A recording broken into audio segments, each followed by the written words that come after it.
Saúde. Oferecimento. Farmácia Artesanal, farmácia de manipulação.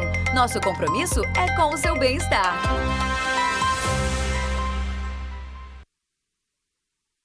Esse é o espaço que você já sabe, abrimos aqui toda quinta-feira justamente para você que acompanha a gente e, claro, temos esse espaço para você tirar todas as suas dúvidas. Queremos os nossos telespectadores também entendidos dos principais temas e a doutora Rayane Souza veio a nosso convite aqui justamente para tirar dúvida sobre obesidade. Esse é um tema muito importante. Primeiramente, muito obrigado pela sua presença, viu?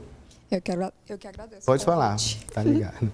Isso, então, a partir de agora, você já pode mandar a sua dúvida pra gente no nosso WhatsApp, qualquer tipo de dúvida, e eu já vou iniciar falando sobre obesidade. Doutora, conta pra gente o que é obesidade, para iniciar, para a gente ampliar o nosso conhecimento aqui. De uma forma mais simplificada, a obesidade é o excesso de peso. O excesso de peso é uma doença de saúde pública, né? E esse excesso de peso causa esse diagnóstico nutricional de obesidade. Como é que a senhora já está há algum tempo aqui no mercado de Parauapebas? Como é que a senhora vê essa situação da obesidade em Parauapebas? Isso, eu já atendo aqui já faz 10 anos, né? Esse ano eu completo 10 anos de atendimento aqui em Parauapebas, me formei e já vim atuar para cá. E a cada dia só cresce os números, até a estatística do IBGE é um aumento progressivo.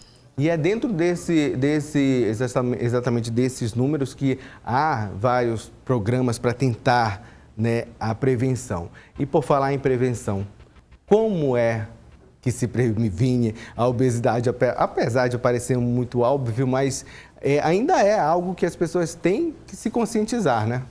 Sim, sim. A prevenção, ela pode se dar por ir frequentemente ao médico e fazer a pesagem e o acompanhamento, a relação entre o peso e a altura. A gente já começa a identificar o excesso de peso, né, o risco de sobrepeso, e aí iniciar o acompanhamento.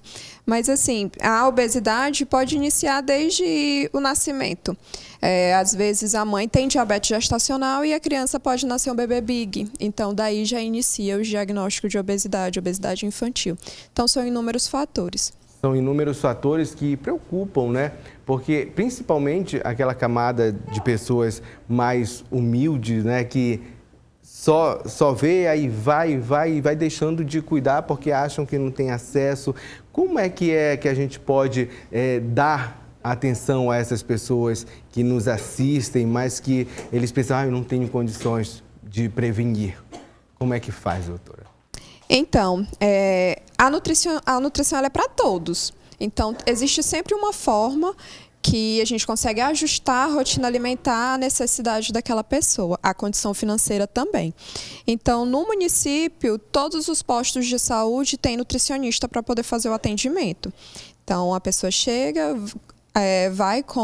faz a triagem, né, o acolhimento, e lá a enfermeira identifica se existe a necessidade de passar com o nutricionista, com o médico, para iniciar o acompanhamento. E aí a gente identifica quais são as causas. Pode ser alguma alteração laboratorial, pode ser fator também histórico familiar, e a gente faz esse acompanhamento. A restrição alimentar existe, mas também é uma restrição de quantidade. Normalmente o excesso é quem favorece esses casos. E aí, tendo alguma alteração laboratorial, a gente ajusta também a essa condição a rotina alimentar. E é exatamente, né, esse descuido que as pessoas têm, os brasileiros têm especialmente esse descuido com a saúde, que vai deixando que a gente se alimente bem e vai trocando as coisas. Quando a gente não obedece, por exemplo, doutora, os nossos horários, isso também facilita? Sim, facilita muito. Não obedecer os horários, não ingerir a quantidade de água necessária durante o dia. Funcionamento intestinal, tem pessoas que não evacuam diariamente e isso também interfere, desacelera o metabolismo. Então, às vezes, é a rotina que vai comprometendo aquele estado nutricional, e são coisas que passam despercebido. Por exemplo, eu diminuí a quantidade de água hoje por conta da correria. Amanhã eu não vou conseguir repor o que eu não bebi hoje. E aí, faz uma semana que eu não como fruta, não como verdura, porque não dá, eu só vou comendo ali o que é mais prático por conta da minha rotina, um industrializado. Hoje, a indústria também tem interferido muito. Quanto maior tempo de prateleira, maior quantidade de sódio, maior quantidade de açúcar, maior quantidade de gordura, para deixar aquele alimento ali pronto para consumo, vamos dizer assim. Essa praticidade tem nos prejudicado muito.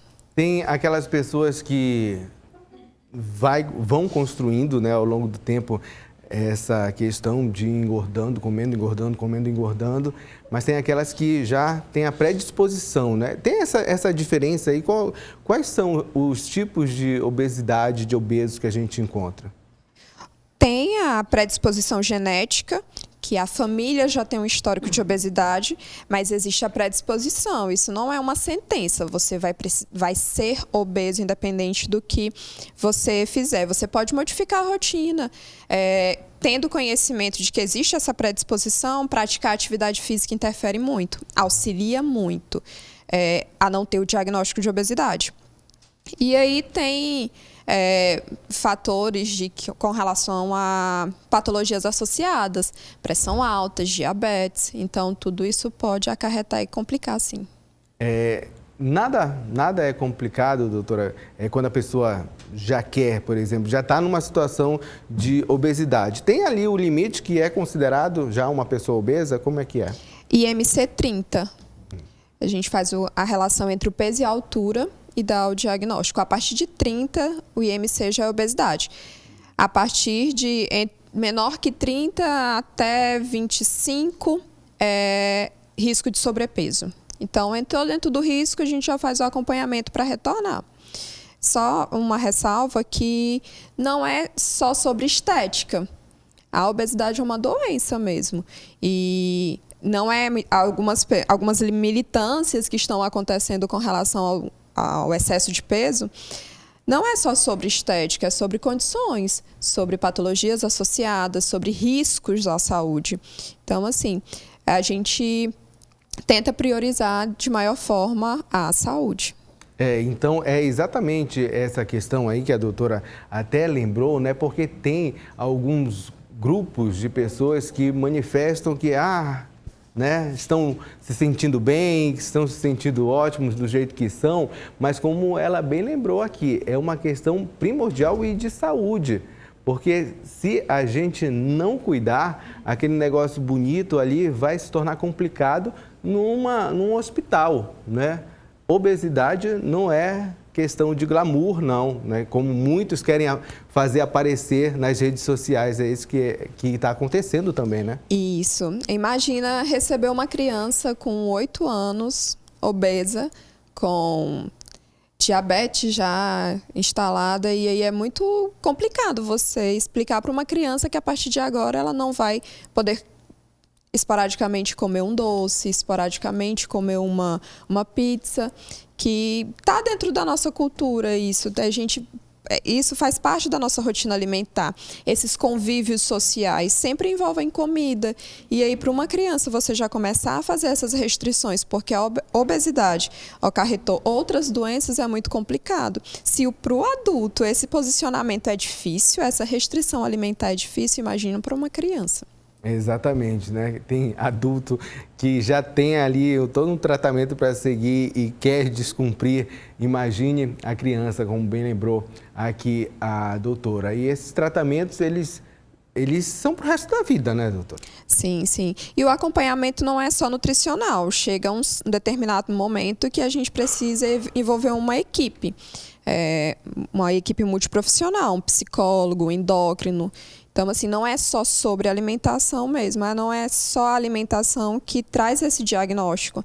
É também outros fatores laboratoriais, outros fatores psicológicos. A compulsão alimentar é algo que interfere psicologicamente. Então, tem que envolver para conseguir ter resultado. Algumas pessoas fazem acompanhamento e dizem assim, eu fiz dieta 3 meses, não resolveu.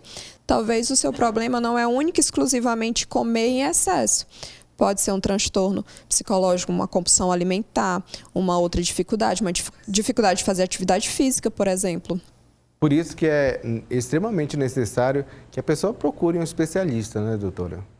Sim, é extremamente necessário. Se você identificou que não está se sentindo bem, que está com dificuldade, viu na estética que não está te agradando, ou até mesmo façam rotinas anuais de saúde, independente se você tem obesidade ou não, para que a gente consiga identificar precocemente qualquer alteração. É isso. Então, minha gente, se você aí está nos assistindo, está acompanhando o nosso programa, se tiver alguma dúvida, já pode fazer até no nosso Facebook, fazer as suas perguntas, mas o começo, tudo, para evitar qualquer tipo de transtorno, sem sombra de dúvida, é sempre prevenir. E prevenir de que forma? Porque a gente não chegue a esse ponto, né? Tendo uma rotina saudável, a gente sempre prega os 10 passos da alimentação saudável, mas também praticar atividade física regularmente, consumir uma quantidade de água ideal. Tem o cálculo geral, que é em média 2 litros de água por dia, mas também tem o cálculo específico de água, que é 35 ml por quilo. Então, é um ciclo. Atividade física, consumo de água, alimentação saudável, uma rotina não tão estressante, não tão excessiva. Então, tudo com equilíbrio, tudo com cautela, existe essa prevenção e esse acompanhamento médico periódico também para poder identificar algo precocemente. Eu lembro, Rayane, que na minha adolescência, eu sempre fui uma pessoa gordinha, né? Aqui, tanto que eu sou meio gordinho, mas desde a adolescência, na adolescência eu era mais gordo ainda, tanto que eu tinha apelido de gordo, né? Eu já sofria bullying desde aquela época. Mas nessa questão aí, quando a pessoa é adolescente, e adolescente que detectou colesterol alto, né? E realmente é muito difícil, era muito difícil manter isso, mas graças a Deus deu aquela melhorada, né? Mas a partir daí a atenção dos pais é fundamental, né? Na própria alimentação, na educação da criança. Sim, os pais são um exemplo.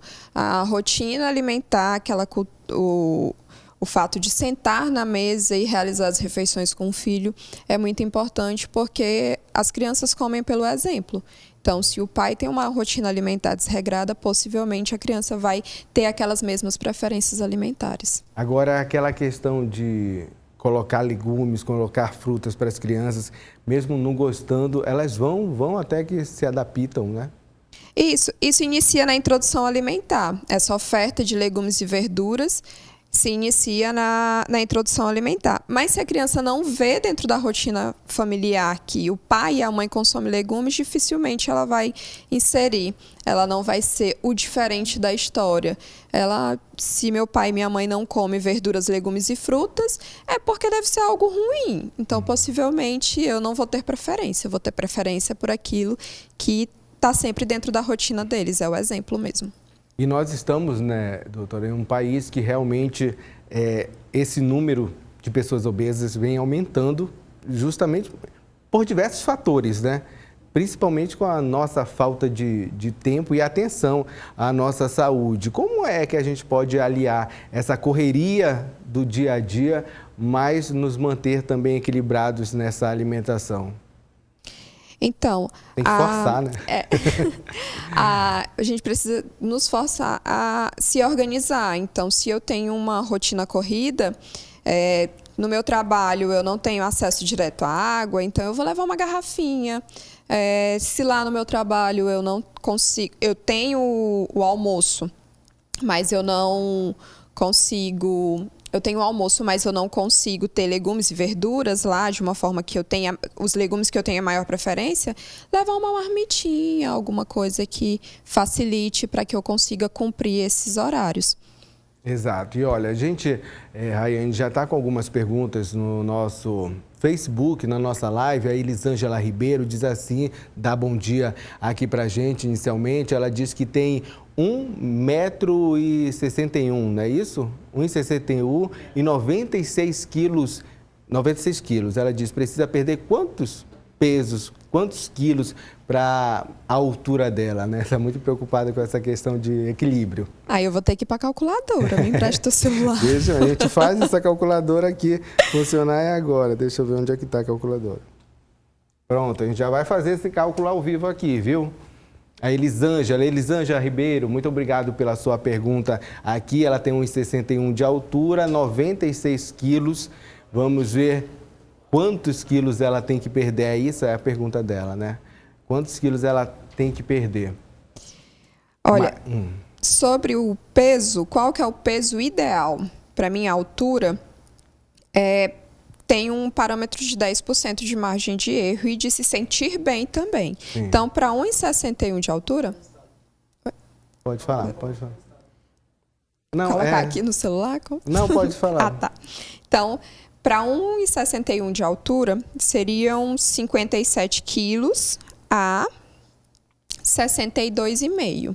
Ou seja, então, esse seria o peso ideal para 1,61 de altura. Ela já está aí com 30 quilos a mais do peso, vamos dizer assim, que era permitido. Então, Elisângela, bora correr atrás desse prejuízo com todas as dicas que a Rayane já passou aqui pra gente. Se não consegue, porque a gente entende também que é bem difícil, mas isso é nós que devemos colocar na nossa cabeça, que é nós que precisamos, né, isso, doutora? É disciplina e se policiar.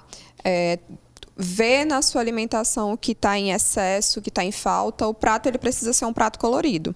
Eu preciso ter o prato dividido no meio. Dividido no meio, ele tem que ter uma parte bem colorida e na outra parte ter o arroz, feijão e a carne, que faz parte da nossa cultura. Então, é ter essa visão de que um prato redondo, dividido no meio, lado direito colorido, lado esquerdo arroz, feijão e carne. Nessa proporção você vai conseguir ter uma noção melhor do que precisa ter no prato. E também associar ao consumo de água e avaliar o funcionamento intestinal. Sempre também, né, doutora, ver aí se dá para seguir aquelas caminhadas. Sim, a atividade física a partir de 30 minutos por dia já é satisfatória. Eu faço 30 minutos de caminhada por dia, eu já vou ter um benefício. Eu não consigo ir fazer academia, eu não consigo fazer uma hidroginástica. Eu vou no que eu consigo. Vamos focar primeiro no que eu consigo e aí depois eu vou aprimorando, vou melhorando. Pronto, então se você aí está vendo a gente, já levou aqui muito conhecimento para casa, para dentro da sua casa, o resto, gente, é ter força de vontade que, sem sombra de dúvida, você vai conseguir. Já chegaram pessoas no seu consultório de uma tal forma e agora já está mais adaptável, vamos dizer assim? Sim, eu faço atendimento no SUS, no postinho de saúde. A gente já tem paciente que sem medicação, sem procedimento cirúrgico, já conseguiu emagrecer 22, 26 quilos. Então, a gente já teve paciente de MCA 52 que deveria fazer bariátrica e a pessoa opta por fazer uma rotina, uma modificação alimentar e consegue ter resultado, sim.